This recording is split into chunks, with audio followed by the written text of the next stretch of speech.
Добар ден, почитувани гости, кои што сте овде во салата во Хотел Панорамико и вие кои не следите преку Zoom платформата и во живо преку социјалната мрежа Facebook, преку Twitter. Добре дојдовте на 17-тата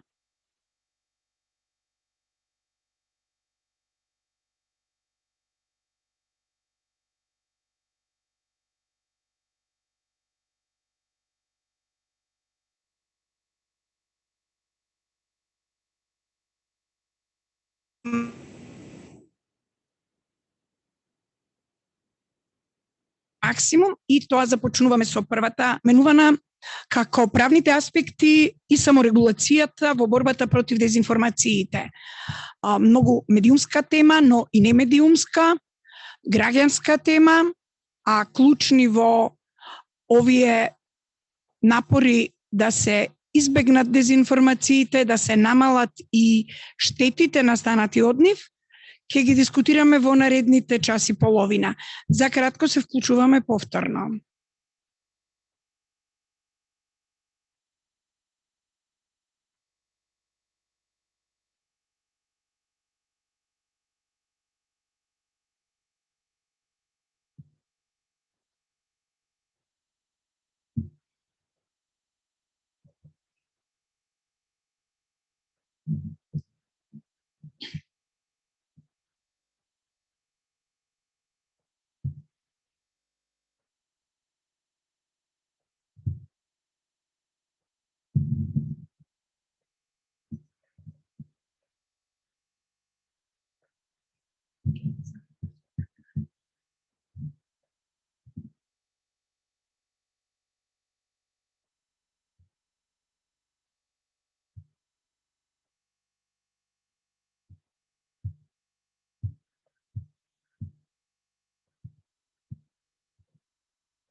Може да почнеме? Ви благодарам, добре дојдовте уште еднаш на работелницата правни аспекти и саморегулацијата во борбата против дезинформациите. Едно техничко и логистичко напоменување. Овај настан има превод на албански, македонски и на англиски јазик, во зависност од тоа, од јазикот на кој што ќе говорат нашите поканети говорници. Имате симултан превод. Се надевам дека учесниците на Zoom ќе можат да се снајдат, додека за присутните во салата преку слушалките и на каналите ќе можете да го изберете преводот на јазикот кој што го преферирате. Прв говорник на тема правните аспекти во делот на саморегулација и борба против дезинформациите е Драган Секуловски, извршен директор на Сдруженијето на новинарите на Македонија. По него ќе говори, предпоставувам, Елида Зулбеари, уредник на порталот Портал МК, и последна, но не и помалку важна од предходниците, Екатерина Синадиновска, претседателка на Управниот одбор на Советот на етика на медиумите во Македонија. Драган, повели. Благодарам, Виолета. Би сакал да ги поздравам сите присутни во салата и оние што се пред своите екрани. Има некоја ниво на задоволство кога се гледаме вака малку во очи повеќе. Јас ќе се обидам да одговорам на ова прашање преку неколку примери. Знаете, кога станува збор за дезинформации и правни аспекти од Сдруженијето на новинари, барем малку сме сензитивни на таа тема, затоа што поаѓаме од тоа дека ние сакаме максимална слобода за своите колеги и членови, но од друга страна сме рационални и знаеме дека мора да има некои правила на игра со цел да бидат заштитени самите граѓани. Но на темата дезинформација не се само новинарите во главниот фокус, тука се сите останати и сите граѓани имаат свој удел или проблем, би рекол. Ќе започнам со неколку слайдови и ќе ги коментирам, а потоа секако секој што има интерес може да учествува во дискусијата. Пред да почнеме за разговор на оваа тема, мислам дека кај нас во локален контекст има и одредено непознавање на одредени поими. Пред се тоа го забележувам кога политичарите, дел од политичарите јавно се обраќаат и често не прават разлика помеѓу говор на омраза, помеѓу дезинформација, помеѓу друг тип на форми на пореметување во информирањето. Се тоа за нив е исто и го ставаат во кошот така наречен лажни вести или фейк ньюс. Генерално, принципиелно, Европската федерација на новинари, каде што сме членка и ние како Сдружение на новинари, има даено совет и насока дека лажни вести не би требало да се користи во јавен дискурс поради неколку причини. Прво, ако нешто е лажно, не може биде само по себе вести. Тоа е оксиморон од една страна кога го гледаме, а друга работа и друг аргумент е што терминот фейк ньюс многу често го има користено и претходниот претседател Трамп со цел да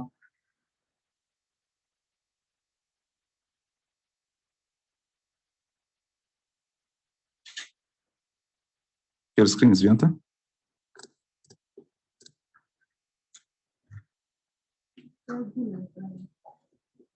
Да. Мислам дека сме во ред. Така, би сакал да почнам со оние кратки дефиниции. Значи, во македонскиот јазик можеби не толку е познато, но во англискиот јазик се прави разлика помеѓу misinformation, disinformation, malinformation. Но може да се забележи дека не се само дезинформациите. Зошто?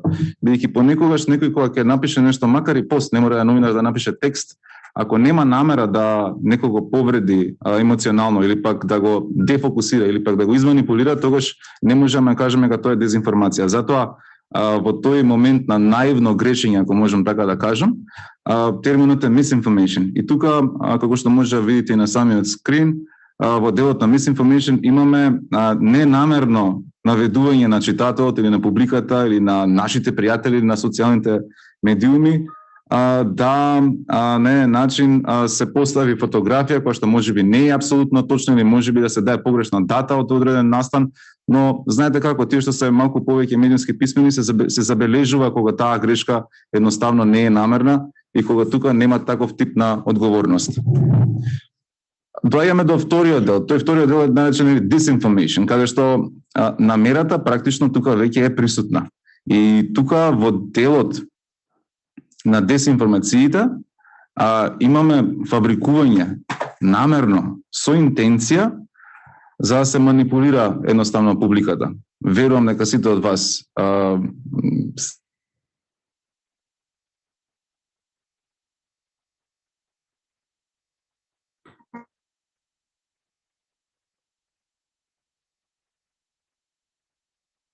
нашите профили во македонски контекст, Facebook, во првите 3 минути ќе забележиме сигурно неколку дезинформации, за жал. Тука пример, од друга страна, ако прогресираме кон колку може да биде полошо лажењето во медиумите или онлайн, која најтешка практична форма е malinformation на англиски, македонски превод мислам нека нема буквален, но тука практично е разликата помеѓу дезинформација и malinformation е тоа што овде имаме користење на приватни информации на лица, злоупотреба на истата, откривање на лични податоци и при тоа внесување малку, би рекол, елементи на лага. Така да ова е таа најтешка форма каде што често се користи кај нас и за време на предизборната кампања, каде што и самите политички опоненти знаат со намера да ги користат овие техники на манипулација пред јавноста. Сега, што треба да знаеме? Не се само овие 3 форми. Значи, генерално од правен аспект, кога разговараме за дистинкција на дезинформации или на лоши информации во етерот, нешто што се појави како дополнителна нус појава, би рекол, во самата пандемија, и самиот збор инфодемија. Значи, тој дури се користи и кај нас во локален вокабулар. За прв пат зборот инфодемија на 25 септември 2020 година, значи лани, ја искористи Здравствената светска организација, каде што укажа на тоа дека дезинформациите веќе имаат и нов контекст, каде што Целта на истите е да се наруши јавното здравје, односно со сите оние теории на заговор што со сите сме свесни, веќе дезинформациите навлегуваат во посериозен дел кај што влијаат и во основа на безбедноста не само на личниот интегритет и живот, туку и генерално на безбедносна ситуација во самите општества. И ова е, да речем, како една нова форма на користење на дезинформации, каде што штетата се нанесува на здравјето на луѓето. Значи, не ти е шер, пуште ја на тиката, кај што ти е шер скрин. Што е твојата? Само малце. За да видите ти е на зум. Да. Океј, ќе се снајдеме, не ми е прв пат да правам шер, не знам зашто вака не се снајдов на старт. Дали се океј? Да. Добро.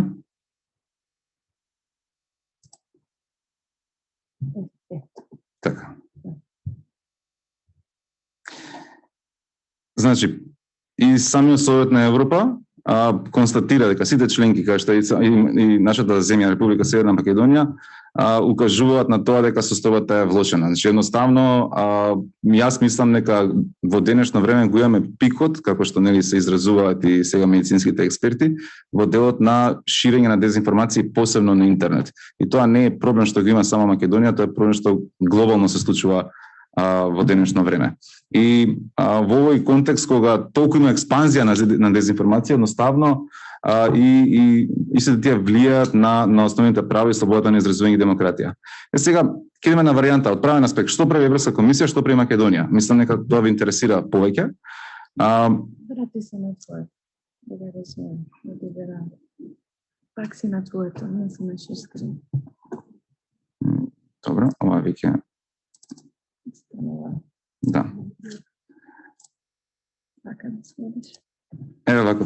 Да. Што прави Европската комисија? Во 2018 година, значи пред пандемијата, Европска комисија го согледува како проблем на сите земји членки. И таа вели, окей, ќе направиме еден акцијски план, каде што ќе направиме 4 битни приоритети како потенцијални механизми за борба против дезинформациите. Тука првата компонента на активности е подобрување на способноста на институциите на Унијата да откриваат, анализираат и разоткриваат дезинформации, како посебни task force што ги имаат во рамки на своите надлежности. Второ, е зајакнување на координирани и заеднички одговори на дезинформации. Кога ќе се случи некоја дезинформација, идејата е да се мобилизира веднаш, да се организира демант или можеби пресконференција, да се појасни на граѓаните дека едноставно нешто што е искажано јавно и потоа станало вирално е невистинито. И три, има и причина зашто на презентацијата ова е со црвено, е мобилизирање на приватниот сектор за справување со дезинформациите. 4, нормално кампањите, подигање на свеста и подобрување на општествената отпорност, и тука е таа медиумска писменост за која што сите разговараме. Овој пилар 3, или Mobilizing Private Sector to Tackle Disinformation, во основа, за жал, за Македонија не важи. Зошто? Бидејќи Европската комисија на еден начин, преку своите билатерални договори, меѓутоа и договори што важат за сите земји членки, кога ќе има некој проблем, а при тоа истиот е нанесен преку злоупотреба на социјални платформи, тогаш одговорноста ја има и самиот интернет провайдер, односно оператор што таа платформа ја нуди. Пример, ќе ви кажам дека конкретно на наредниот слайд, се надевам дека го гледате. Конкретно еве Facebook беше казнет околу 122 милиони евра поради злоупотреба на лични податоци од платформата на WhatsApp. Овие пари немаше никогаш Facebook да ги плати, односно да има судска пресуда, ако претходно немаше подпишано договори со оваа компанија како давател на услуги. И тука, пример, Македонија е навистина дискриминирана. Зошто? Не само Македонија, туку генерално земјите членки на Западен Балкан, кога има некој проблем, нашите законодавци гледаат како може да се реши, меѓутоа на штета на граѓаните, а при тоа оние што ги даваат тие услуги се абстенирани, односно тие се немаат никаква обврска да искочат во пресрет на грешките. И од може да се Македонија не е дискриминирана, меѓутоа политичарите не водеат грижа од 2008 година па наваму. Да се основа цензура за повестка интернет. Океј, може пред да ме сузбивате да завршам, пак имаме простор за разговор, да. Фала ви. Сакам да кажам дека во наш контекст локален на Западен Балкан, едноставно земејќи во предвид дека овие оператори како што се YouTube, Twitter, Pinterest, TikTok, WhatsApp и останатите. Кога има некоја злоупотреба од страна на корисници, зависност од самата злоупотреба, ако е тоа кривично дело нормално или ако е граѓанска одговорност за клевета и навреда, одговорноста е на самите корисници, а не и на тие што ги пружат услугите таа платформа да биде достапна. Ако тоа се случи во Германија или во Франција и ако навистина има потенцијална штета, тогаш самиот оператор, земејќи во предвид дека тоа не го превенирал или не ги избришал тие работи што прават штета, може да одговара со судска одлука. И правната рамка кај нас едноставно не може да ги обврзе Facebook, YouTube и останатите да имаат одговорност. И тоа е таа фактички дискриминација што постои во локален контекст. Сега ако, отприлика знаеме што Европска комисија има некој акцијски план, па потоа работи на разни кампањи, интерни протоколи како да се откриваат, потпишуваат договори со големите интернет провайдери на светско ниво, што при Македонија. Може би ви е познат овој наслов, кој е предлог план за одлучна акција против ширење на дезинформации. Во моментов се уште е предлог план ако идете на веб страната на владата, иако ова е веќе пред 2,5 години од прилика презентација што беше промовирана. Како Сдружение на новинари ние сме доста критични према овој документ од причини што само се потсетиме внатре во предлогот планот за дезинформации на владата има некој обид да се да речем имитира пристапот на Европска комисија и тоа е добро, затоа што си на варијанта да се направи акцијски план. Но тоа што овде го има се две компоненти. Првата е таа безбедносна, каде што самите институции идат на варијанта да направат своји протоколи за откривање на овие работи, на подобри, на побезбедна комуникација внатре меѓу нив, зошто бидејќи знаете имаше кај нас и неколку упади од страна на хакери и така натаму, токму поради тие слаби протоколи што практично не ни постоја претходно во владата. Но знаете, имаше еден смешен би рекол слайд во овој дел, а тоа беше дека меѓу другото ќе биде променет мобилниот телефони на премиерот Заев. И тоа мислам дека беше првото нешто што се случи како одговор на овој план. И ако тоа беше во среда, во четврток мислам нека речиси сите новинари пак го има новиот телефон на премиерот Заев, така да таа мерка сама по себе поише беше како би рекол пиар искористена, не е дека нешто реално или суштински промени во нашите животи или пак во борбата за дезинформација на самата влада. Тоа што е проблематично не е безбедносниот дел од овој план, туку е оној проактивен дел. Зошто? Бидејќи во проактивниот дел, ако добро се сеќавате, тој документ се уште може да се види на веб страната на влада, се навлегува во делот дека новинарите што ќе бидат акредитирани ќе може да ги следат јавните настани. Меѓутоа, не сите ќе може да бидат акредитирани, ќе бидат само оние новинари кои што на еден начин ги почитуваат етичките стандарди. И тука е ствари оној проблем, бидејќи кој тој што ќе каже дали еден новинар е етичен или не? Дали е тоа некоја комисија во влада, дали е тоа едно лице, дали е можеби некој советник на премиерот? Затоа една од работите што нас да речеме малку не ни одговара на локален контекст е да постои таков систем, бидејќи тука може да има селективност и може било кој во било која влада да едноставно критични новинари да не пушта во своите простории. Истовремено, во овој план се смета дека и корегулацијата е добар модел, нешто што да речеме колегите од Советот за етика и ние исто како Сдружение и синдикатот сметаме дека во македонски услови корегулацијата и не е добро решение. Тоа е кога само регулацијата меѓу новинарите на еден начин се регулира со закон. Во основа тоа е самата дефиниција за корегулација. Така да, наредниот слайд е да, владата потребно е да има проактивна улога, но не на начин кој може да ограничи слободата на изразување со вон судски мерки или рестриктивни акти. Значи, линијата е тенка. И свесни сме дека владата мора нешто да направи за да ги заштити граѓаните. Но не по цена да се ограничи слободата на изразување, бидејќи тогаш ќе се направи нов проблем и едноставно дури да се имаат најдобри намери, ако не се земе специфичниот локален контекст во нашата земја, може да се одрази негативно генерално на слободата на изразување. И од друга страна, проблемот е повеќе секторски и прашањето е што е со останатите актери. Да, владата има најголемата одговорност да направи механизам за превенција и брз одговор во услови на криза. Може многу да се направи. Прв чекор, според мене лично, е владата пример да се оддалечи од некои така наречени онлайн медиуми и од нивното финансирање. Кај нас, да речеме, има и одредена доза на хипокризија. Владата постојано критикува дека некои медиуми се многу непрофесионални, кога прават штета во јавниот дискурс. Сите ќе се сложиме за тоа. Меѓутоа, ако ја видиме сега од Државната изборна комисија листата на колку онлайн медиуми биле финансирани за политичката кампања, ќе се забележи лесно дека добар дел од нив немаат ниту импресум, немаат ниту адреса, ниту контакт.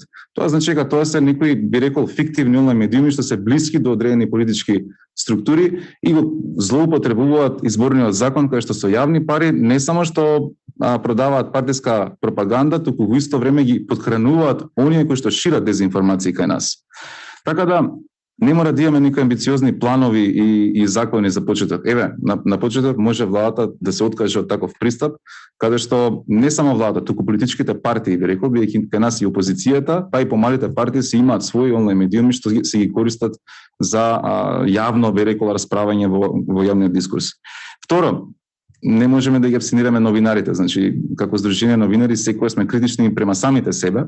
Новинарите потребно е да се придржуваат кон етичките стандарди, да имаат своја контрибуција во унапредување на медиумската писменост на граѓаните. Кај нас, за жал, генерално нивото на квалитет е паднато и тоа не е само во делот на новинарството, тоа е, би рекол, вака лично повторно, општо е проблем. И што може да се направи? Да, треба да се охрабруваат оние позитивни примери и да се мотивираат можеби помалите генерации. Зошто? Бидејќи кога разговараме за дигитална трансформација и дигитална ера, јас лично верувам дека еднината е во помалите новинари. Кај нас во Македонија, да речеме, од 1000 новинари, помалку од 10% се под 33 години. Значи не само што професијата не е начин старе, туку и се помалку има новинари што што можат генерално и самите медиуми ги вклучат во своите редакции. Граѓаните, посебно политичарите, потребно е да имаат поголема одговорност во спроведување, споделување и ширење на непроверени информации по социјалните мрежи. Често имаме ситуација да политичар каже: вие новинарите со вашите лажни вести. Не, извинете, меѓутоа вие кога организирате пресконференција, многу често се случува да користите јазик што е непристоен, да обвинувате, да лажете и при тоа ви се криви на крајот на денот новинарите. Така да политичката култура, или би рекол политичката некултура, што кај нас во јавниот дискурс обстојува, посебно пред избори, е делумен или можеби не толку делумен, еден од главните извори на дезинформациите што произлегуваат по тоа во јавната сфера. И не се само дезинформациите, знаете, кога некој политичар, посебно лидер на партија или пак секретар на некоја помала партија што е во опозиција, ќе обвини некој новинар, макар и на Твитер, потоа симпатизерите на таа партија се лепат и едноставно се загрозува безбедноста на новинарите, со тој самиот концепт на слобода на изразување. Граѓанските организации нормално потребно е континуирано да работат во креирање на свеста и на едукација на граѓаните. Тука се оние факт-чекери, како што е и самиот домаќин на овој настан и што имаат многу важна улога во контекстот на саморегулација, односно на дезинформација. И нормално саморегулацијата во медиумите како концепт треба да се поддржува, тоа и препорака од последниот извештај на Европската комисија и да се промовира со сите чинители. Последниот слайд. Обично секогаш сакам со нешто позитивно да завршам, но ова е едно подсетување дека етичкиот кодекс на новинари од 2001 година не е најсовршениот на светот, меѓутоа доколку се почитува, верувам дека многу од овие проблеми не ги постојат. Етичкиот кодекс на новинари не е само за новинари, тој е етички кодекс за како културно комуницираат граѓаните општо во јавната сфера. И затоа потребно е да се почитуваат овие стандарди со цел да се исклучи во пресред на јавниот интерес. Новинарството игра клучна улога во обезбедувањето на веродостојни, уравнотежени и кредибилни информации во справувањето со митовите и бројните шпекулации. И на крај не можам да не го спомнам и МРТВ, јавниот сервис, кај нас генерален факт-чекер за сите граѓани може би токму јавниот сервис, бидејќи тој јавен сервис ние го плаќаме како граѓани. За жал во последната година го платевме само 15 милиони евра и не сум саркастичен, бидејќи според закон треба да има над 30. Така да не само што независноста е ставена по знак прашање со скромните финанси, туку со тоа се става во знак прашање и самото функционирање на МРТВ. Доколку ние би имале силен јавен сервис и каде што истиот ќе искача во пресред на граѓаните при појавување на сериозни дезинформации, јас сум сигурен дека тоа ќе влијае позитивно на јавниот дискурс. И благодарам за вниманието, извинете ако малку бев подолг, мислам дека не бев. Ова е мојот имейл и мојот Twitter акаунт и ако имате прашања после дискусијата, сум расположен да одговорам. Hvala. Благодарам, Драган, на навистина екстензивната презентација и за се она што како последица доаѓа од напливот на дезинформациите. Публиката во овој момент не ги користи само традиционалните медиуми, туку и социјалните мрежи како извор на информации. А таму е забележано најголемото присуство на дезинформации, малинформации, мисинформации.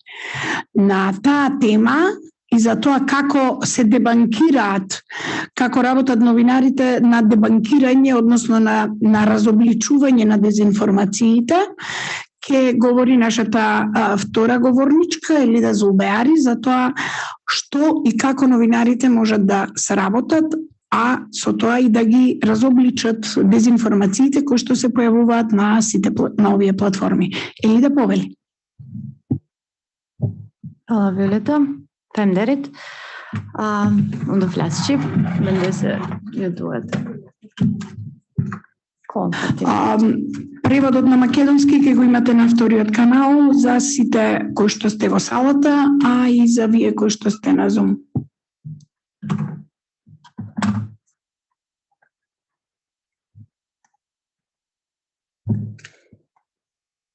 Men det që mundem. Okej. Atëherë faleminderit për pjesëmarrjen tuaj, për ju që jeni këtu dhe për ata që na ndjekin online. Unë desha të flas pak për definicionet për keqinformimin dhe dezinformimin, por i ceku këtu Dragani, që më vjen mirë që e fillove me atë prezantimin, zakonisht ne për të kuptuar. Nima prevod Elida. Çeka, hajde. Përshëndetje. Ima?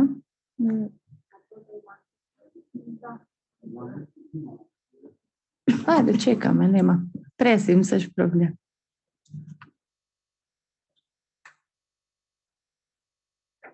To je tehnički odjel.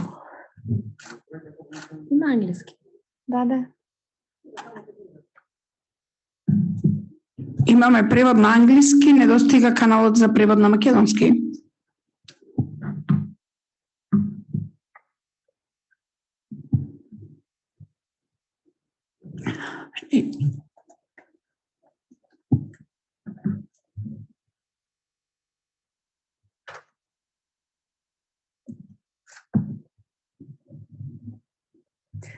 Чекаме. Значи, тоа е кога веќе сме поврзани онлайн и офлайн. Нормално ќе има и технички проблеми. Да. Може сега? Përshëndetje, test. Ky është një test, ta shohim a funksionon për këtimi në Shqip.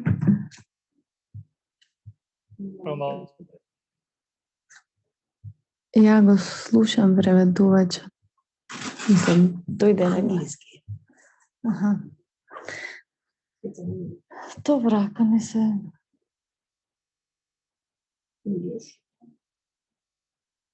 Ne se samo... Da.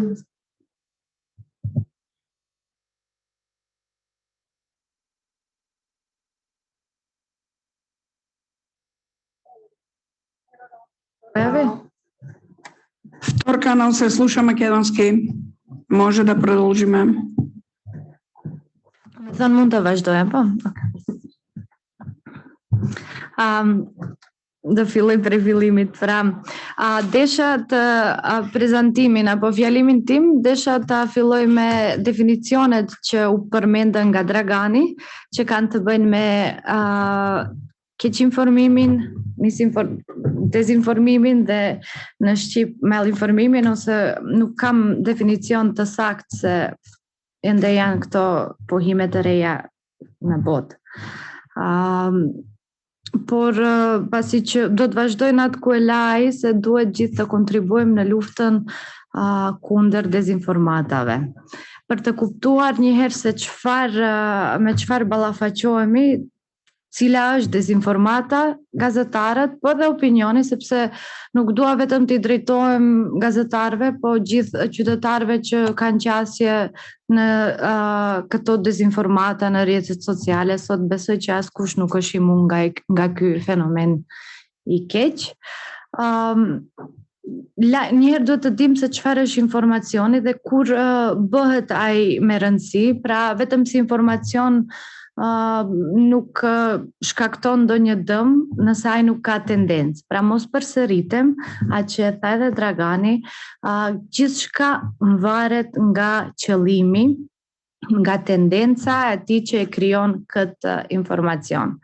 Pra nëse bëhet për përfitime financiare, kemi shembullin e Velesit ku besoj që disa e din ose shumica e din, ku me fushatën e Trumpit, ish-kryetarit të Amerikës, kur disa djemë të ri në Veles bënin fushat, bënin propagandë pro që të fitoj ky kandidat për të marrë para. Më thënë këtu jo domosdoshmërisht kemi dëmtim me qëllim të dikujt, dezinformatat janë shpërnda për përfitime financiare. Pra edhe kjo është një shembull se si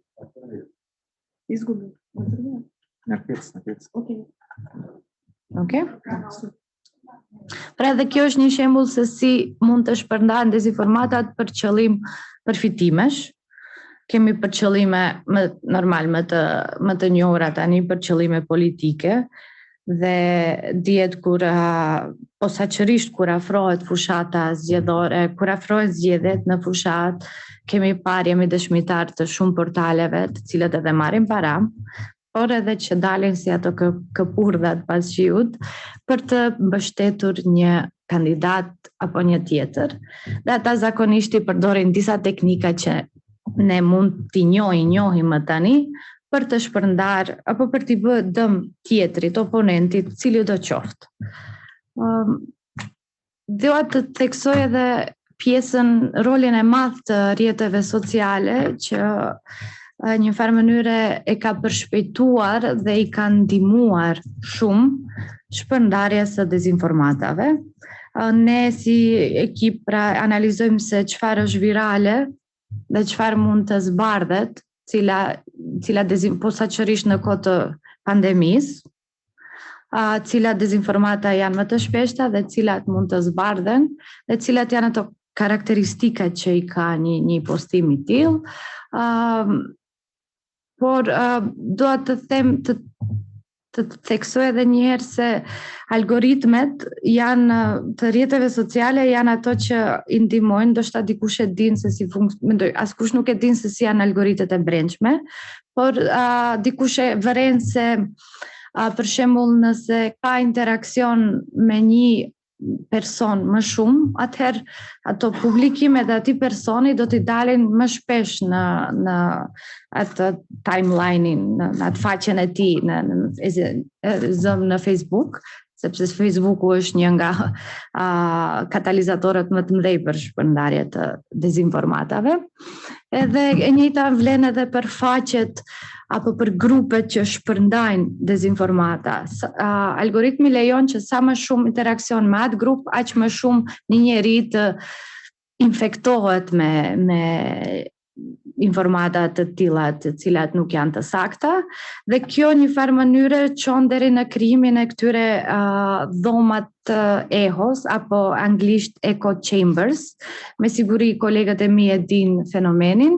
Këto dhoma janë një lloj metafore për atë se si njerëzit janë një metaforë për dhoma akustike, pra kur zëri tinguj jehojnë në një vend të zbrazët dhe në farë mënyre qarkullon i njëjti zë në atë vend, dhe në rrjetet sociale është ku qarkullojnë njëjtat informata të një mendësie pa mos pasur palë kundërshtare, pa mos pasur pikpamje të ndryshme, pa mos pasur ndonjë kritik ndaj atyre që mendojnë vetëm në një drejtim, dhe kjo duke qenë pjesë e kësaj echo chamberit, në farë mënyre mundësohet që këta njerëz të sa më ti forcojnë paragjykimet, besimet e reme e kështu me radh, dhe pse përmendi këtë se do të dalë aty se këto dhoma Jehonash krijojnë një polarizim në shoqëri dhe polarizimet janë, domethënë, nëse ka debate të kundërta është okay, po nuk është mirë kur ke dy realitete krejtësisht të ndryshme, të cilët çojnë edhe në anarki, çojnë edhe në dhunë. Shembull më të prekshëm në Maqedoni kemi shembullin e 27 prillit ku qytetarët ishin të bindur se po ndodh diçka ilegale në kuvent edhe hynën bëjnë atë që bërën. E njëjta edhe ndodhi edhe në Amerikë, kemi sulmin ndaj Kapitollit ku normal ata ishin të dezinformuar përse dikush u avjet fitoren edhe shkaktuan edhe jetë njerëzish. Prandaj duhet të dalë se dezinformatat në farë mënyre duke shkuar nëpër kanalet e tyre rrezikojnë demokracinë e një vendi dhe një vend dhe mirëqenien sociale në një shoqëri. Dhe për këtë besoj kolegu im në panelin e ardhshëm, i cili e ka atë titull, do të flitet më detajisht. Unë dua të përmendë edhe dy sende teknike, sa i përket rrjeteve sociale, kemi dy ato famkeqit bots dhe trolls. Nuk kam përkthim në shqip, po BOTS në shumës anglisht janë shpërndarësit automatik të informatave ose dezinformatave, në këtë rast keq përdoren dhe shpërndajnë dezinformata, qeveri, organizata, nuk e di, parti politike përdorin bota për ta amplifikuar, për ta shpërndarë sa më shumë një informat apo dezinformat, edhe trolli si paraqitje si person është real, sepse botat janë automatik, do me thënë janë të krijuara në mënyrë elektronike, ndërkaq trolli është njeri i cili ka një punë, të bëje kaos, të bëje komente, të bëje zhurmë, i tregoj tash mënyrat se si ne i analizojmë dhe partnerët tanë fact-checker kanë arritur të ndajnë në disa grupe mënyrat se si këto trolla duke u ndihmuar me amplifikim me bota shkaktojnë shpërndarje të dezinformatave. Kemi atë sulmin e koordinuar 4D apo 4D, që është dismiss apo të rrëzosh, distort apo të shtremërosh, distract apo të shpërqendrosh dhe dismay apo të dekurajosh. Dua pak të hyj në detaje se këto janë teknika të cilat mund të grupohen. Ne gjithë jemi dëshmitar se dikush kur dëshiron që të shpërndajë ndonjë të pavërtet se përdoren disa mënyra të shprehjes, emocione, sulme personale, po tash ne i kemi grupuar dhe i kemi quajtur teknika dhe këto i them jo për të mësuar edhe juve, po u them që thjesht i njihni se kur t'ja vendoni atë emrin kur ta shihni një aksion të tillë, dismisi apo rrëzimi ka të bëjë me shpërndarjen e thashë themeve, miteve ose pretendimeve të konspiracionit, për të rrëzuar një pretendim të dikujt që ka fakte. Domethënë, nëse dikush del me fakte dhe shpërndan që ndotja është fakt, botat apo ndonjë organizatë ose kushdo qoftë që ka qëllim që ta rrëzojë këtë teori, shpërndan thashë theme, shpërndan teori konspiracioni, shpërndan të pavërteta në rrjetet e tyre që thjesht ndotja është ose ndryshimi klimatik është, besoj që kemi pa shumica, ndryshimi klimatik ndodh, ama jo tash, ose nuk është shumë i vogël, ose diçka të tillë, domethënë ulet rëndësia e kësaj që flitet nga dikush me fakte dhe përdoret njëjta ajo whataboutism apo kundërakuza. Po, domethënë shembull, nëse ne kemi ndotur, ne ndotim shumë mirë, po para kësaj kohe kjo qeveri ka ndotur ende më shumë. Domethënë, po një farë mënyre e heq atë fajin nga vetja për të përballur nga përgjegjësia duke e sulmuar dikë me atë whataboutism. Pastaj ka teknika që janë për të shtremëruar, këto janë më të njohura dhe gjithë jemi dëshmitar që i shohim, kur shpërndahen deklarata pa burime. Pra, për të njohur dezinformatat, një nga gjërat kyçe me shumë e rëndësi që duhet bëhet është të shihet kush janë burimet, a ka burime. Nëse flas për burime, flas për atë se kush e jep informatën në atë lajm apo në atë informatë që është përndarë. A është zyrtar, a ka emër, a ka mbiemër, ku punon, çfarë punon, kur e ka thënë, ku e ka thënë, kush është ky burimi. Prandaj ne burime i quajmë në atë zhanrin gazetaresk, po thjesht lexuesi duhet të shohë se kush e ka thënë këtë. Edhe pastaj normal ajo kërkon kohë, po nëse vërtet doni të dini se ka thënë atë gjë që flitet në atë informat, mund të shkoni edhe në faqet e tyre zyrtare. Sot gjithkush shpërndan informatën e njëjtë, si qeveria, si institucionet, si organizatat, atë që është folur në ndonjë ngjarje shpërndan edhe në rrjetet e tyre. Nëse dikush nuk ka thënë diçka, nuk do të jetë aty. Prandaj mund të kontrolloni edhe kanale tjera të shihni se nëse vërtet ka dalë është thënë kjo gjë apo është shtrembëruar, ose ka shembull qasje selektive. Kur informacioni është i saktë, por qasja është e ndryshme. Domethënë faktet kryesore janë hequr. Mund të jetë se ne jemi mbledhur këtu, po nuk kam folur për terrorizëm.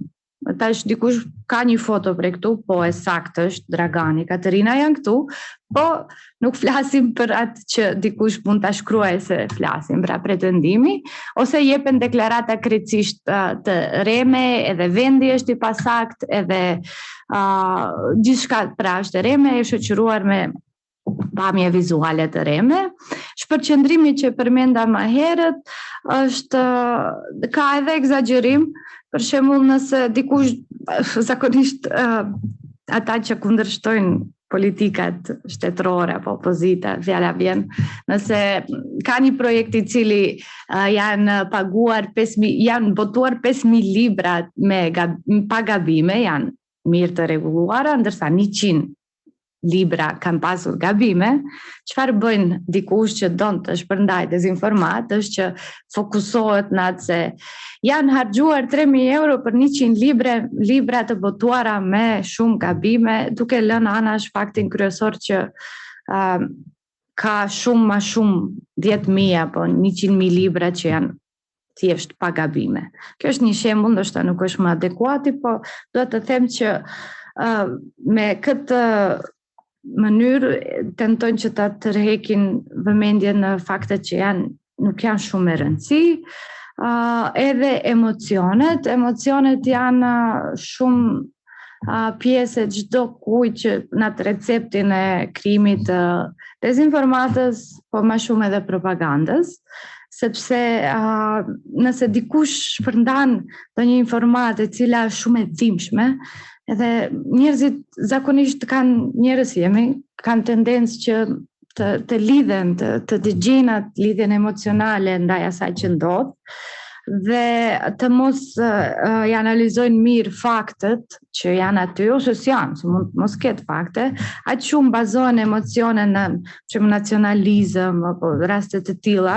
Unë kam një shembull këtu, rasti Lisa, një rast në Gjermani që ishte totalisht i sajuar. Domethënë një vajzë ruse është sulmuar nga emigrantët musliman dhe është shpërnda lajmi dezinformata në për kanale të ndryshme, është bërë e madhe që aq shumë emocione, aq shumë i kanë dhënë asaj një pamje duke qarë, domethënë gjitha emocionet e mundshme. Dhe në fund, kur fakt që kerët e kam pa që thjesht kjo vajza nuk ekziston. Ama më dezinformata ka kaluar. Prandaj duhet shifet mirë se, siç përmenda më parë, është burimi se kush janë ato. Edhe mos hyj edhe në detaje tjera, domethënë dekurajimi zakonisht ndodh kur dikush me mënyra siç janë përqeshja apo sulmi ndaj njeriut ad hominem tenton që ta dekurajoj dikë që thjesht mos shpërndaj diçka, edhe ta dëgjojnë teorinë e këtij tjetri që ton të jep disinformata, nuk e di, për shembull dikush flet me argumente, po unë që dua dezinformoj, që dua thjesht ta dekurajoj, kapem për atë se haj si duket, ose pa marrë parasysh gjithçka për njeriun, për jetën personale, si që përmendi doxing më herët atë malinformation, gjithçka në atë drejtim, po jo në argumentin e tij primar, që mund thash, ndryshimet klimatike. Dhe gjithsesi Dragani përmendi edhe mënyrat se si luftohen në mënyrë ligjore. Unë dua të them se të dhënat janë ata primare, lufta janë mënyra primare se si të luftojmë dezinformatat, nëse zakonisht institucionet janë transparente dhe shpërndajnë të dhënat të cilat ata i posedojnë, ulet mundësia e dezinformimit. Pastaj teknologjia ka shumë software, ka shumë mënyra, ka shumë aplikacione të cilat na ndihmojnë qytetarëve, po edhe vetë gazetarëve neve, tashmë së përmendi me emra, që të shohim se nëse është deepfake. Deepfake është ajo kur videot kur ndrohet fytyra, kur dikush flet, ka teknologji të ndryshme që e bëjnë se dikush flet diçka, po në fakt ja ndrojnë fytyrën me kompjuter, apo është teksti kopjuar, teksti edituar, ose është fotografi me Photoshop. Teknologjia të dhënat edhe rrjedhimi i fakt-checkerëve, ne jemi pjesë e IFCN-it, apo rrjetit ndërkombëtar për luftimin për verifikimin e fakteve, edhe nëse jemi më të teknikat se si t'i luftojmë, edhe disa pyetje që ju duhet t'ja bëni vetes kur të kontrolloni një informat, pos burimit, kush është autori, domethënë kush është autori i tekstit. Autori i tekstit është shumë e rëndësishëm, pasi që duhet e dim që gazetarët dalin me emër me mbiemër dhe nuk duhet të fshihen në për persona X që postojnë nga vende të ndryshme. Emri i tij, po edhe redaksia, do të dihet cili medium, nëse është medium, a ka adresë, a ka impresum, ku gjendet, mund t'i kontaktojmë, janë njerëz gjallë që vërtet bëjnë lajme, a ka fotografi e cila ndërlidhet me tekstin, ose është ndonjë fotografi e manipuluar. Është më vështirë të shihet fotografia e manipuluar, por nuk është e pamundur, siç përmenda, ka edhe mënyra softverike për ta parë. Edhe shihni, unë zakonisht ju them, mendoni më mirë se sa është e mundur kjo që e lexoni, a ka vërtet logjik, a ka sens, a mundet thjesht të ndodh kjo që nuk e di, korona shpërndahet nëpërmes të rrjetit 5G. Prandaj them, thirrni edhe logjikës tuaj, a ka senzacionalizëm, edhe disa elemente tjera që thjesht duhet shifen, a ka pyetje kritike ndaj burimeve të informatave, dhe sa kjo informat është me rëndësi për interesin publik. Unë mos e zgjas më shumë, nuk e di se jam punuar, po edhe kam folur pak më ngadalë shkaku i përkthimit. Nëse keni pyetje, mund të vazhdojmë pastaj. Faleminderit.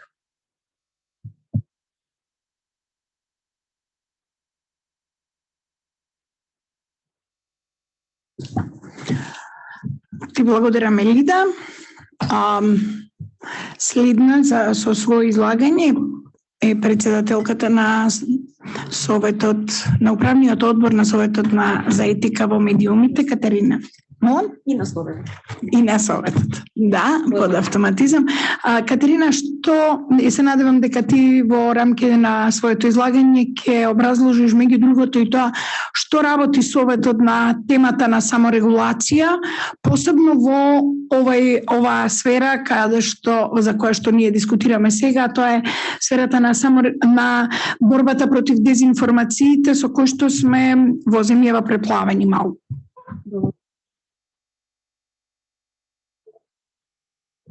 Драго ми е што сум дел од оваа конференција денес, мислам дека е исклучително важна тема. Двајцата претходни соговорници беа прилично екстензивни, па ми зема доста простор од времето, ќе се трудам да бидам кратка. Моето излагање го поделив во 4 сегменти. Првото е тоа што е СЕМ. Претпоставувам дека сите тука повеќе или помалку сте запознаени со идејата за саморегулација и воопшто за тоа како функционира Советот за етика. Второ, како ние работиме, значи како воопшто ние функционираме и како ги изработуваме представките. Третото ќе се однесува на една поширока генерална слика за медиумската состојба кај нас преку нашите представки, она што ние го добиваме како инпут, и на крај би сакала да зборувам нешто за тоа што ние всушност правиме во борба со дезинформациите. Нашата улога е доста специфична. Значи ние, за разлика од правните елементи на кои што се осврна Драган, дури и некои од елементите кои што Лида ги спомена, немаме механизми на санкција. Значи ние се обраќаме на едно повисоко ниво на свест на самите медиуми за тоа што значи новинарството како професија, на медиумите како компании, што значи да се поседува медиум наспроти било кој друг бизнис, на самите новинари како вработени во овие компании и на граѓаните како оние кои што се активен чинител, треба да се активен чинител во целокупниот јавен наратив. СЕМ беше создаден во 2014 година како обид за некој тип на револт кон тогашните идеи на таа власт да направат една посилна регулација на интернет просторот. Зборуваме за години кога токму интернет просторот беше еден од единствените, ако не единствен простор на слободно изразување на мислата. Таму можеше да се критикува слободно, таму функционира онлайн редакција кои што беа навистина професионални, меѓу другото и оние шеми за спрегите, криминални, коруптивни спреги помеѓу медиумите и политиката беа откривани од наши колеги. Сакајќи да го заштитиме тој простор и земајќи ги примерите од држави кои што се високи демократии, силни демократии, особено од скандинавските држави, од каде што ние практично ја земавме нашата идеја. Ние го формиравме Советот за етика. Клучно тело во нашиот совет е Комисијата за жалби. Тука е председателот, можам да го поздравам. Комисијата за жалби функционира на тој начин што сите представки кои што доаѓаат ги разгледува и оценува дали некој медиум навистина прекршил новинарски стандард или не во своето пишување. Или електронски, или онлайн, или било, принтан. Иако, за жал, ситуацијата знаете каква е, кај нас принталните медиуми се помалку. Комисијата за жалби е составена од 7 члена. Секоја представка разгледуваат мощно сериозно, функционираат... секогаш е проблем со брзо зборувам. Се извинувам до преведувачите, ќе бидам по-бавна. Секоја представка се разгледува доста сериозно, се земаат примери од Судот за човекови права, значи не само од медиумите, и на крај се носи одлука, која што може да биде одлука или мислење во зависност од тоа дали медиумот е наша членка или не. За медиуми кои што се наши членки, ние носиме одлуки и тие се задолжителни за самите медиуми. Значи медиумите мора да ги објават на истиот начин извинувањето или демантот на кој што била пласирана и првичната информација. Доколку се работи за насовна страница, на насовна страница треба да биде објавено извинувањето, доколку се работи за прилог некаде на почетокот на информативното издание, на еднаков начин да биде и тоа презентирано. Морам да кажам дека соработката со медиумите во последно време, особено низ последните години, навистина подобрена. Нашите членки сваќаат која е суштината на саморегулацијата, разбираат и се повеќе учествуваат и во процеси на медиација, кои што значат дека тие на некој начин ќе го прекинат процесот за да стигне представката до жалбата, до Комисијата за жалби и ќе се извинат и ќе објават вакви извинувања, но и веќе донесени одлуки ги објавуваат и им даваат третман за кој што ние се залагаме. Оние кои што не се наши членки, со нив е друга приказната, за нив носиме само мислење, значи не одлуки, сакајќи сепак да влијаеме на целокупниот јавен простор. Значи и мислењата се важни затоа што на тој начин им даваме до знаење на граѓаните за какви медиуми се работи, затоа што горе или долу сите представки и сите мислења кои што се негативни се однесуваат за едни исти медиуми постојано. Значи тие се оние медиуми со кои што најмногу имаме, би рекла, проблем. За ова ќе зборувам малку подоцна кога кажувам што и како ние правиме за борба со дезинформациите.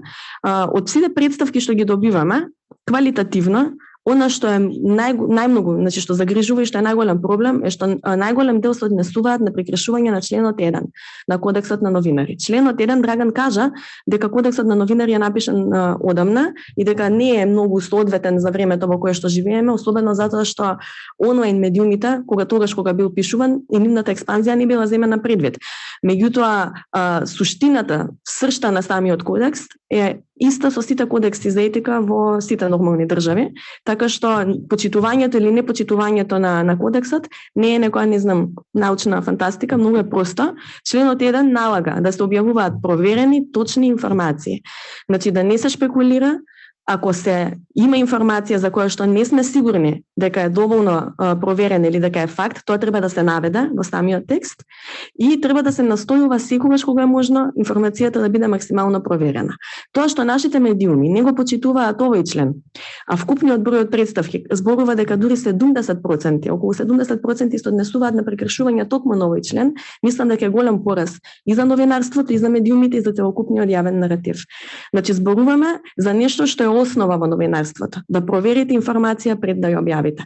Секоја почит за колегите кои што извршуваат факт-чекинг потоа, меѓутоа кога веќе една информација ќе се објави, а таа е неточна, таа не е факт, таа е шпекулација, таа е лага, вие да ја факт-чекирате потоа и да кажете дека е лага, штетата е веќе направена. Значи основата на новинарството е вие да ја проверите информацијата пред да ја објавите. Тоа е нешто што сите сме учеле на факултет, тоа е прва лекција во новинарството и тоа што медиумите бегаат од овој член во трката по сензационализам, по кликови, можеби со политички или бизнес интереси, не навлегувам во мотивите, меѓутоа овој член не се почитува. И тоа е навистина голем проблем. Друго што не се почитува, според нашата статистика, е се членовите 7-8, кои што се однесуваат особено на, еве сега имавме трагична несреќа, на тоа како медиумите информираат во време на кризи, несреќи, трагедии. Имавме ситуација и со Тетово, имавме ситуација еве сега и со несреќата во Бугарија. Уште еден голем пораз за македонското новинарство е тоа како медиумите се поставуваат во вакви прилики. Значи, тие членови налагаат да се известува без сензационализам, да се известува со почитување на туѓата болка и жал, за приватност на семејствата, идентитетот на жртвите да биде сокриен и едноставно да се негува и културата на говор и етиката во јавниот простор. Што уште еден член од кодексот што исто така не се почитува. Гледавме дека се шпекулираше со многу дезинформации, се шпекулираше со причини за несреќата. Јас секогаш велам дека кога имаме вакви трагедии каде што одговорноста мора да се лоцира, право на медиумите, апсолутно право е да бараат одговори, да бараат одговорност и да бараат санкционирање на виновниците кога евентуално тие ќе се откријат. Меѓутоа тоа мора да се прави во рамките на етичкиот кодекс.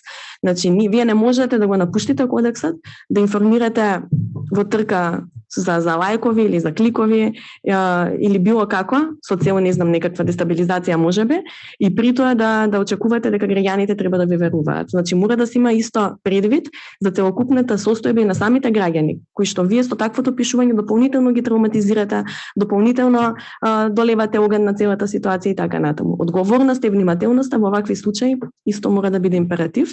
За жал, како што ќе се повторам, како што кажав, повторно не беше почитувано. Драган кажа за паднатото ниво воопшто во новинарството. Мислам дека спомена и за тоа колку малку новинари сакаат да бидат, мислам колку малку млади луѓе сакаат да се занимаваат со новинарство. Би го рекла, тоа е третиот пораз на нашата професија. Ако ги споредите бројот на студенти и на факултетот во Скопје и на другите каде се изучува Штип и за новинарство е само Штип. Значи тоа е, мислам, навистина трагична една слика. Јас кога студирав, тоа не беше толку одамна.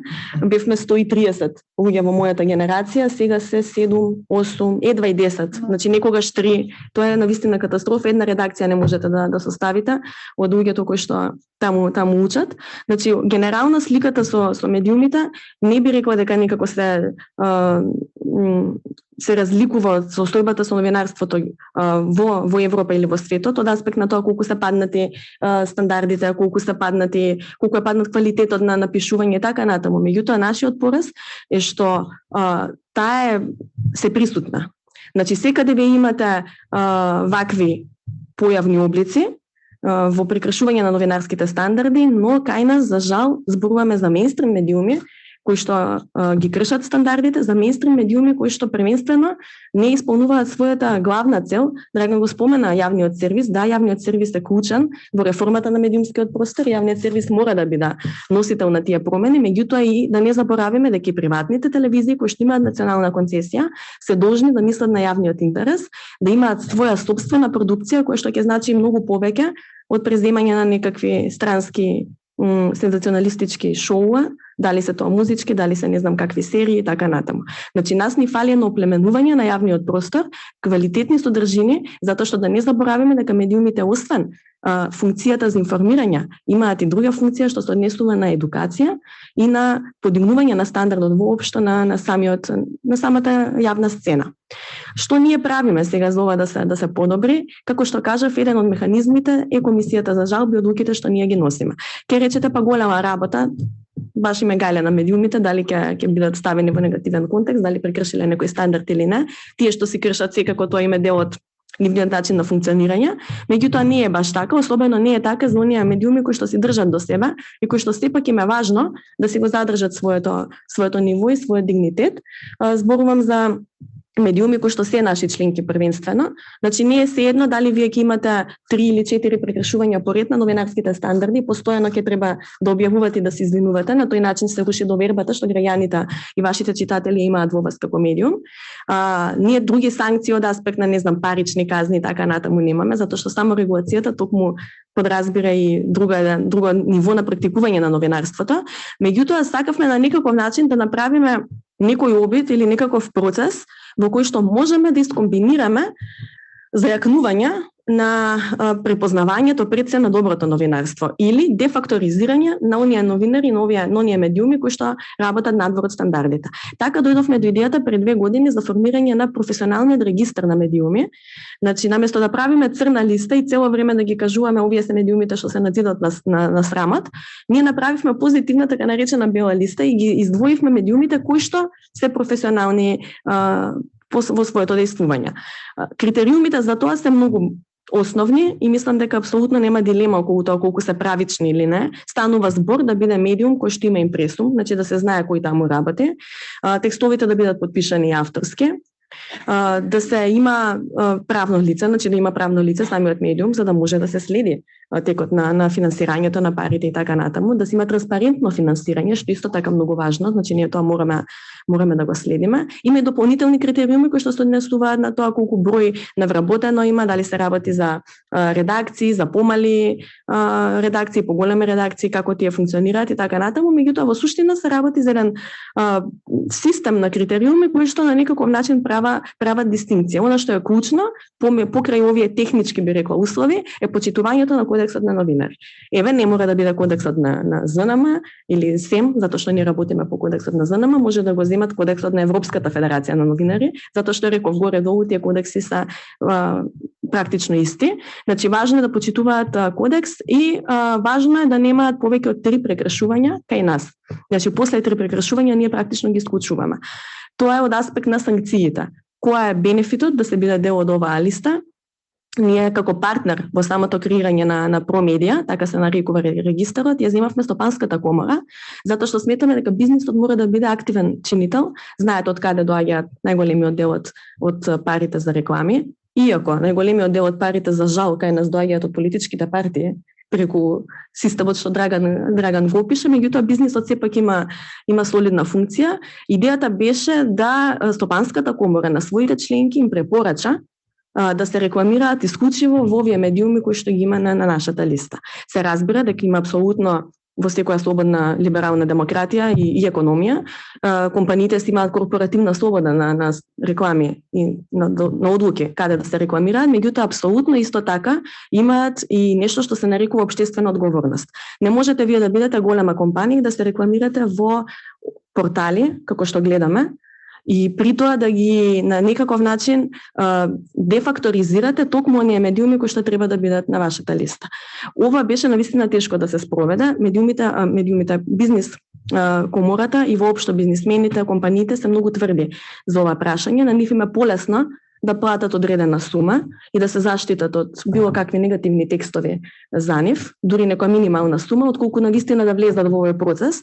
Меѓутоа, драго ми е што првпат сега пред неколку месеци гледаме компании кои што конечно почнаа да ја препознаваат оваа идеја и во своите огласи за тендери, мислам воопшто како услови за рекламирање, го поставуваат како критериум фактот да биде медиумот членка на STEM.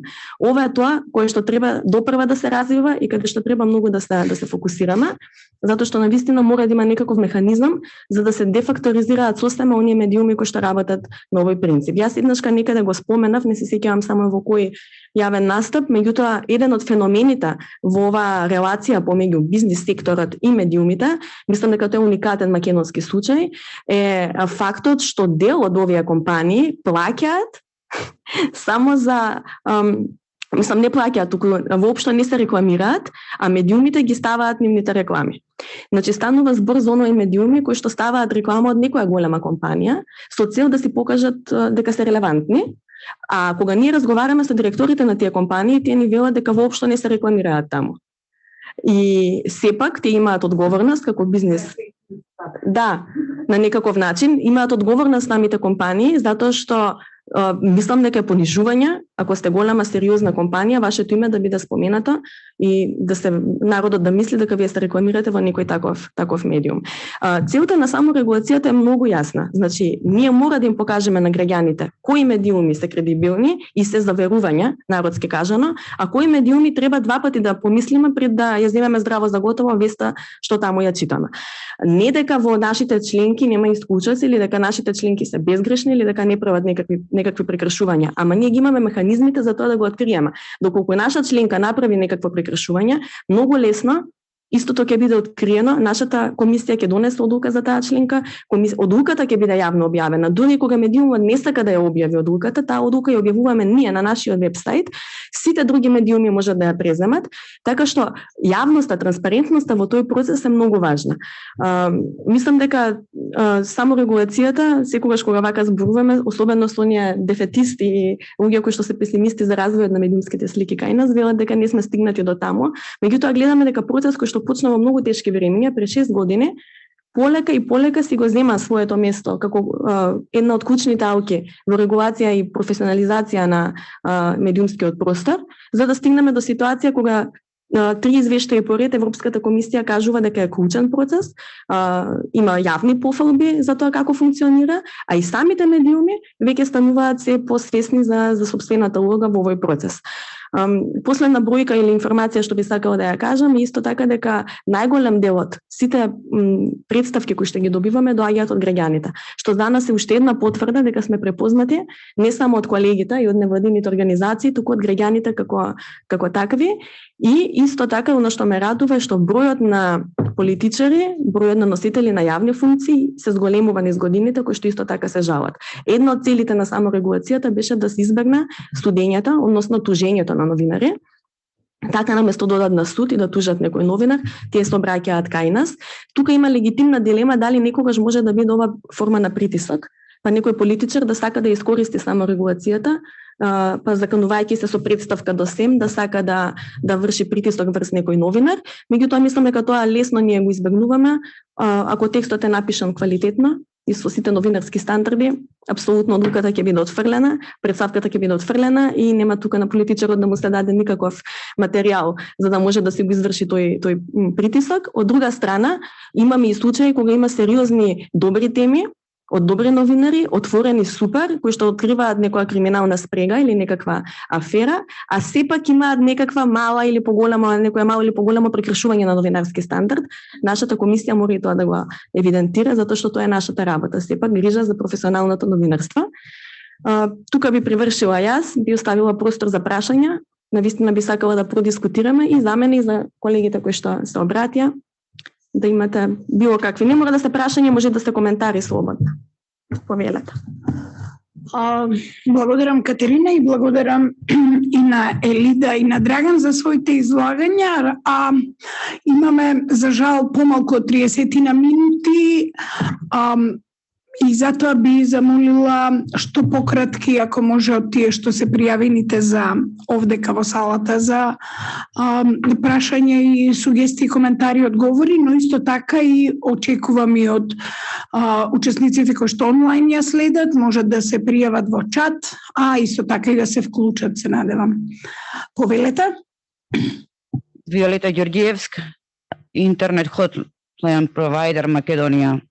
Ние се борим против нелегални содржини и активности на интернет и сме формирани 2008 година и во релација со оваа дискусија денес сакам да напоменам дека на национално ниво треба да се координираат активностите помеѓу имплементација на европските стандарди за сајбер безбедност и борбата против дезинформациите. Во тој случај Македонија нема да биде дискриминирана. Нема да биде дискриминирана. Затоа што има некои одлуки донесени од страна на владата и акцијски планови изработени од страна на Министерството за информатичко општество и администрација, каде што се предвидени некои форми на општествено организирање, меѓутоа работата на тие структури 90% е тајна.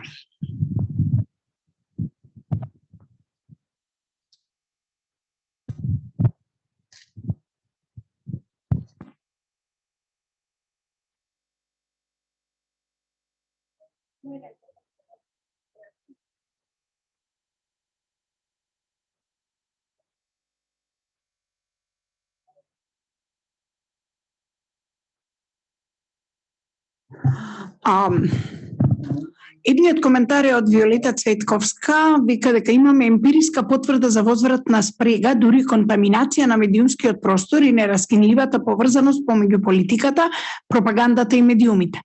Политичката комуникација денес не е само помошно средство за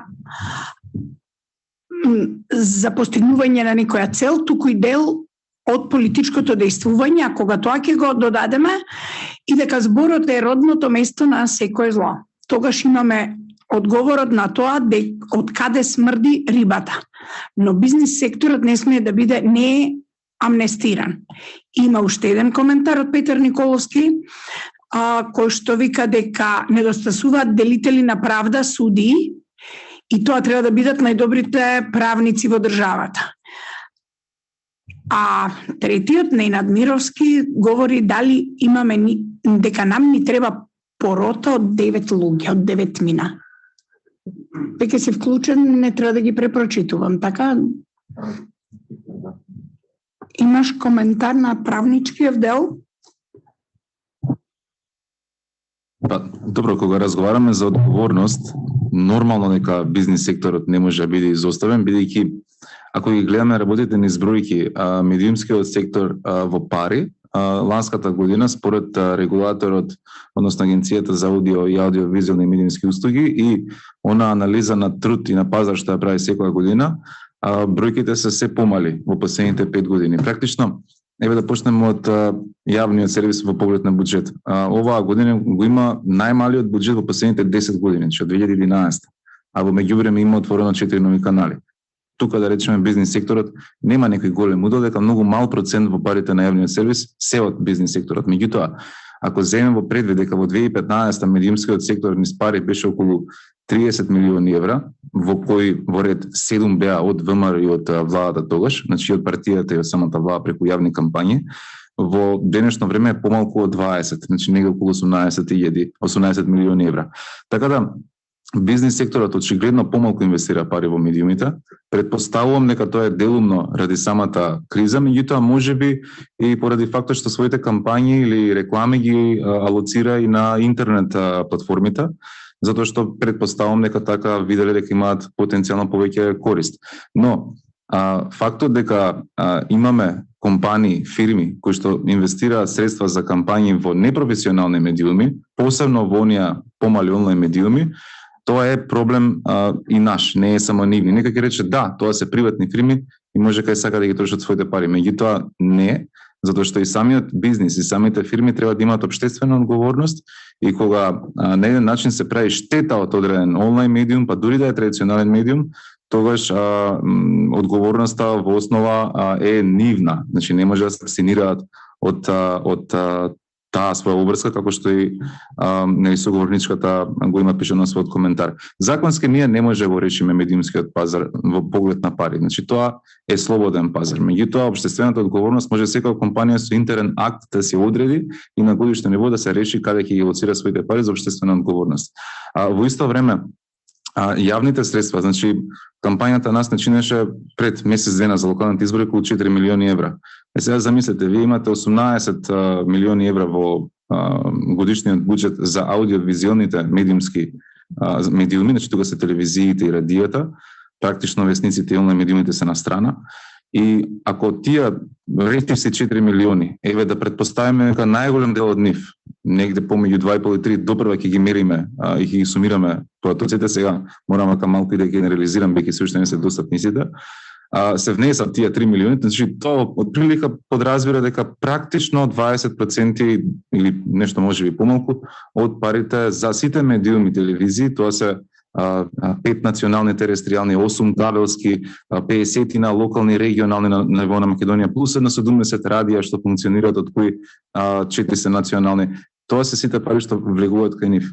Значи негде околу 30% преку кампањата се влеваат пари во пазарот. И после ние разговараме за независност или разговараме за стандарди. Навистина, јас кога беше изборниот закон измената 2019 година, бев член на работна група и верувајте, бев осамен во просторијата. Значи таму имаше представници на сите политички партии, заедно со представници на меѓународна организација типот на ОДИХР, ОПС и така натаму.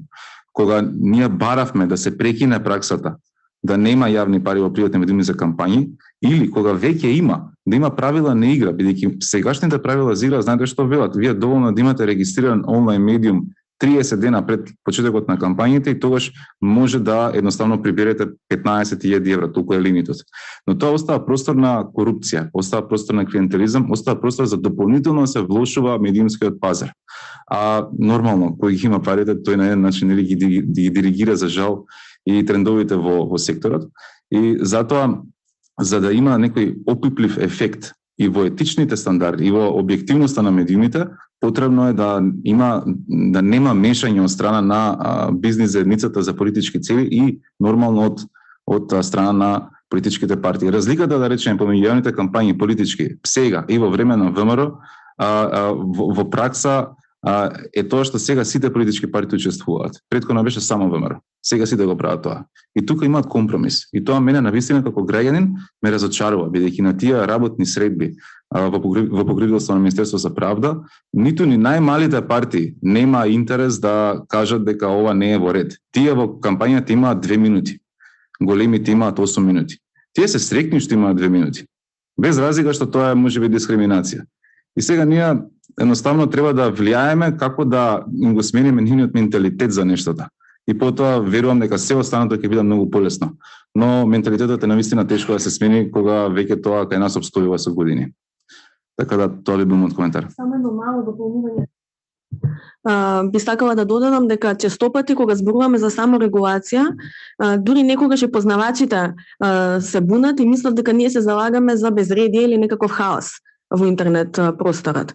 Да не заборавиме дека закони постојат. Значи законска регулатива која што се однесува на регулирање на пишаниот збор и кажаниот збор, дури и во онлайн просторот се има. Говорот на омраза е кривично дело кај нас. Прашањето е колку тоа се спроведува и колку тие закони функционираат. Клевета и навреда се уште може да тужите. Граѓанска е таа постапка, но можете да тужите. Законот за заштита на авторски права. Значи закони си постојат. Тоа што државата не ги спроведува доследно, не дава за право да вели дека ние не смееме да бараме етиката и квалитетот на новинарството да го регулираат професионалните здруженија. Значи ние велиме државата да си функционира таму каде што има простор, а ние или на нас да биде оставен делот во дефинирање на она што е професионално, а што е непрофесионално новинарство. Имајќи предвид како функционираат постоечките закони, јас не верувам дека со ново законско решение или со зајакнување на законската регулатива нешто ќе се подобри. Токму затоа паралелно треба да течат двата процеси, саморегулацијата и функционирањето на правната држава. Благодарам. Имаме прашање од учесничка на Zoom, Виолета. Ке може администраторот да ја пушти да го пушти тонат? Виолета Цветковска, повели? Ако се слушаме, ке може да го пуштиш тонат, Мирослав? Дали може да се вклучите со аудио, Виолета?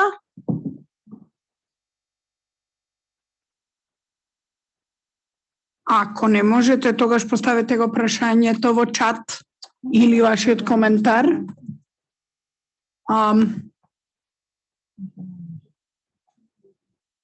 Не е вклучена Виолета, за жал, за среќа. Ели да повели? Фала, Виолета.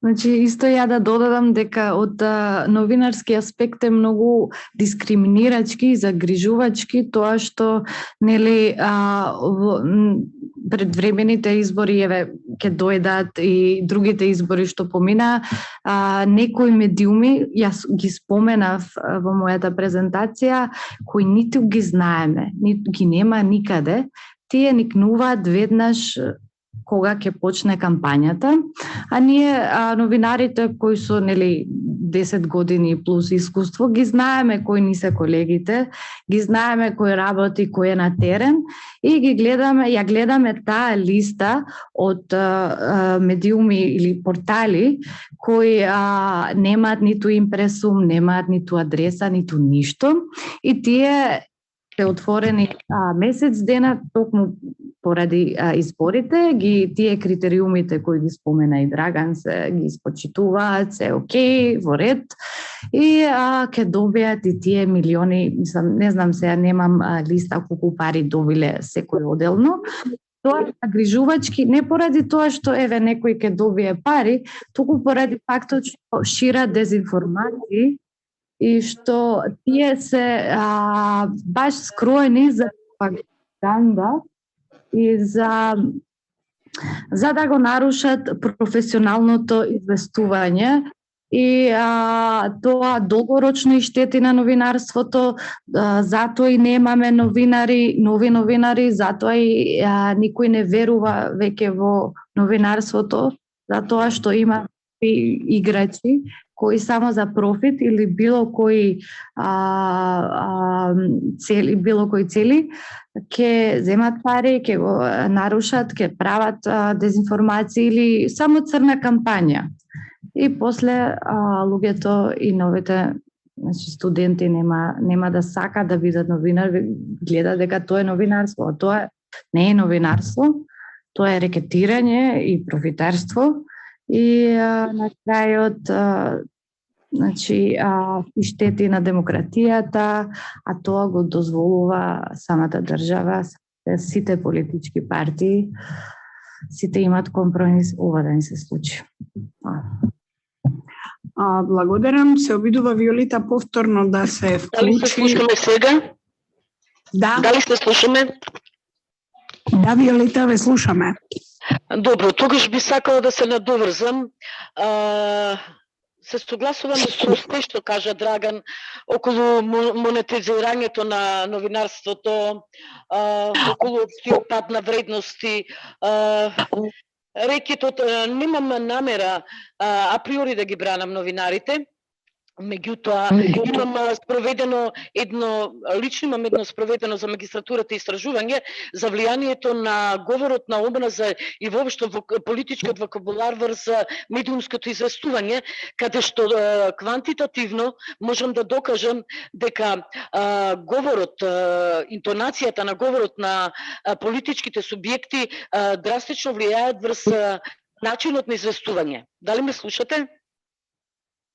Да, ве слушаме. Значи, сакам да кажам дека буквално мерено е софтверски со клучни зборови, колку повеќе се слушат говор на омраза, што повеќе крв, тоа поголема читаност, тоа е мерливо и докажливо. Значи, падот на вредностите е севкупен, нема невин во оваа приказна. Ниту новинарите, меѓутоа најмалку политичките партии и бизнис секторот кој па најмногу монетаризира.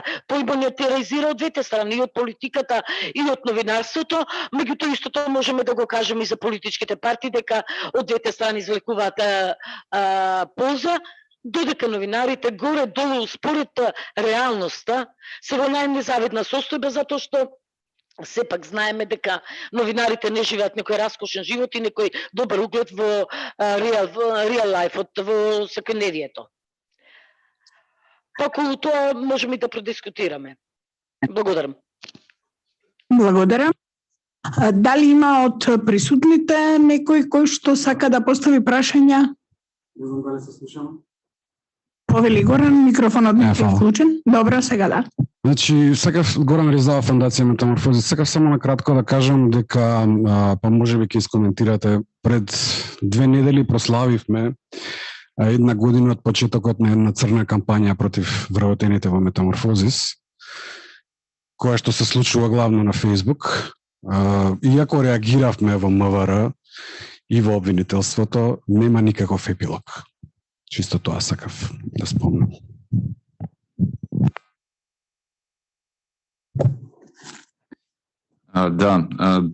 Фала за тоа непријатно потсетување. Мислам дека во еден случај самата медиумска фела свесна е за притисоците што ги доживува вработените во Метаморфозис. Тоа е таргетиран притисок што не ми се случува прв пат, мислам дека е во серија.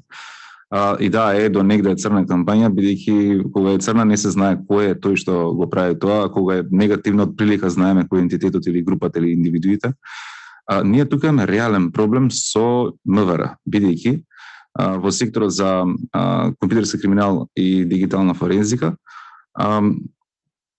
кога има ваков тип на напад или на закана за безбедност на активисти или на луѓе што се новинари, или пак на, да речеме, представници на граѓански здруженија што промовираат човекови права, тие гледаат, ако е експлицитен нападот, значи со експлицитен говор дека некој некој ќе убие, ќе фрли бомба и така натаму, да не идам во детали, тогаш можно е да преземат одредени дејствија, меѓутоа тие дејствија се во насока да поднесат, да речеме, до обвинителството предлог за покренување на обвинителен акт. И сега, ако таа закана е на Facebook конкретно, според интерните процедури на ОЈО, тие имаат контакт од Facebook, обично тоа е од Загреб канцеларијата, што е одговорна за Западен Балкан, а за Европа е во Даблин, и почнуваат процес на проверка на факти, дали и проверка на идентитет на лица. И сега, јас тоа го разбирам, од аспект на дека не е лесно, дека да, тоа е, да речеме, организација Facebook конкретно што нема представништво во Македонија, малку е проблематично, но не можам да разберам како може толку многу време да се изгуби и на еден начин кога станува збор за критични организации или за критични новинари, речиси никогаш да нема исход. Ќе ви кажам дека тука правата е селективна, за жал, бидејќи еве 2 примери во моментов можам да се сетам.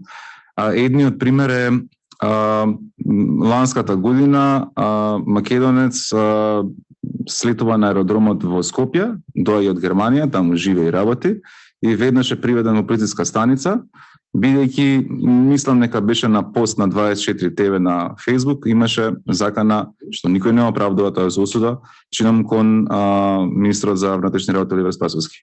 Значи, замислете, лицето доаѓа и наместо да се спакува, да си е дома или кај иде, оди во станица. И тоа е добро, бидејќи не е начин се каже дека не може така да се комуницира јавно. Меѓутоа, зошто немаме таков пример за закани кон новинари? Зошто мора постојано да ги подсетуваме да влегуваат овие да речем неприлики во извештајот на Европската комисија во делот 23 поглавието за слободи и права, во извештајот за зборен политички извештај на Стејт департмент во делот за човекови права, настрана од оние извештаи што се од граѓански организации како што се Репортери без граници, Freedom House, ЗНМ нормално и така натаму.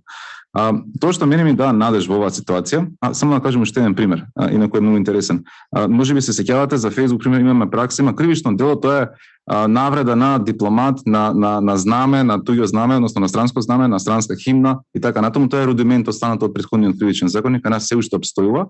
Пред 2,5 години имавме казна за македонски граѓанин од 400 евра и мислам нека беше 6 месеци условна затвора, ако добро се сеќавам, поради изречена навреда директно кон претседателот на Турција Ердоган. И сега се велам, како така веднаш го најдоа, како така веднаш имаше правосилна пресуда, како така веднаш судскиот систем, значи и МВР како истражен орган што е сервис на ОЈО, и ОЈО како орган што практично ги гони тие што прекршиле наводно одреден член од законот од кривичниот, и судот кај што веднаш пресуди направи казна за ова. Тоа беше по тужба од страна на, веројатно, ако добро се сеќавам, турската амбасада. Слични тужби имаше во други земји. Во Германија, кога таква тужба дое, според извори на Deutsche Welle, тој член во законот решија да го избришат. Едноставно рекоа, ова не сме го виделе дека постои, дечки го бришеме, а кај нас веднаш имаше санкција. Што сакам да кажам? Дека кога има прекршувања, не е дека немаат капацитет. Се можеби нема се да решат капацитет, меѓутоа, ако можат неколку примери што еве во моментов можем да ги кажам, има повеќе, ги процесираат, има разрешница, тоа зошто да не може за метаморфози? Зошто да не може за нашите колешки што пример еве сега за изборите има сериозни проблеми, не само на интернет закани, туку и во живо и физички. Каде што очигледно тука Facebook не е проблем, тука е проблем нешто друго. Така да, за крај, тоа што мене ми дава надеж е постапката на кривичниот законник во собраниска процедура. Минатиот петок имавме состанок со претседателот Талат, инсистиравме да биде тој закон усвоен до крајот на 2021 година. Тогаш не само новинарите, туку и лица кои што на еден начин се вклучени во јавниот дискурс и промовираат заштита на човекови права, меѓутоа и блиски членови на семејства на новинари, ние сме имале во нашиот регистар кога можеби не бил новинарот директно таргетиран, меѓутоа било ќерката, синот, сопругата и така натаму, да бидат заштитени на начин што кога има експлицитна закана, без разлика дали е тоа на платформа или во живо или е офлайн, да обвинителството веднаш да направи по службена должност истрага. Сега, да речеме, ако вие сакате да кривично да гоните, ви треба адвокат, што тоа знае го направи, ви треба пари за да се плати адвокатот и на еден начин треба самите да водите битката пред судот. Така да, оние измени во кривичниот законник за кои што веќе заговараме 3 години, мислам дека ќе придонесат да оваа ситуација биде подобрена. Дека ќе се реши, не верувам, меѓутоа дека ќе се подобри, да. За почеток верувам дека ќе се демотивираат луѓето да бидат толку опуштени кога се закануваат, ќе се речат, чекај малце, ќе ми дојде некој на врата и ќе ме однесе во притвор. Така да мислам дека ефектот ќе биде да се обесхрабрат на долг рок, да бидат толку слободни кон злоупотреба на слободата на говор.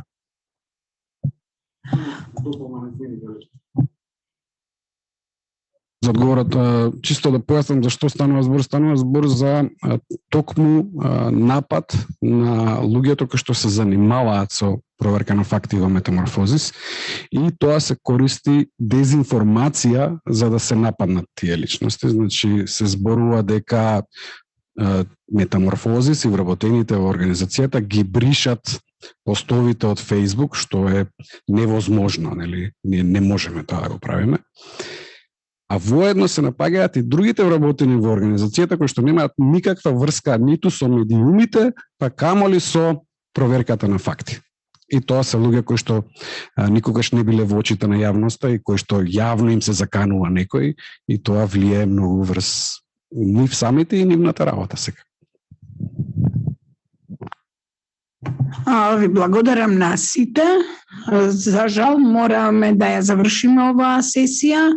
Веќе 13:35, 5 минути сме одзели од времето за пауза за кафе, која што ќе трае до 14 часот, а потоа продолжува Јакоб Каленски од Атлантскиот совет. Јас сакам овдека да ги поздравам и нашите говорници, но и сите вас кои што ја со внимание ја следевте оваа сесија. Да ве поканам на следната, а до тогаш вие кои што сте онлайн, сварете си кафе, чај, што и да е, во 14 часот ќе гледаме назад повторно на истиот линк и овдека во истата локација во Хотел Панорамика. Пријатно!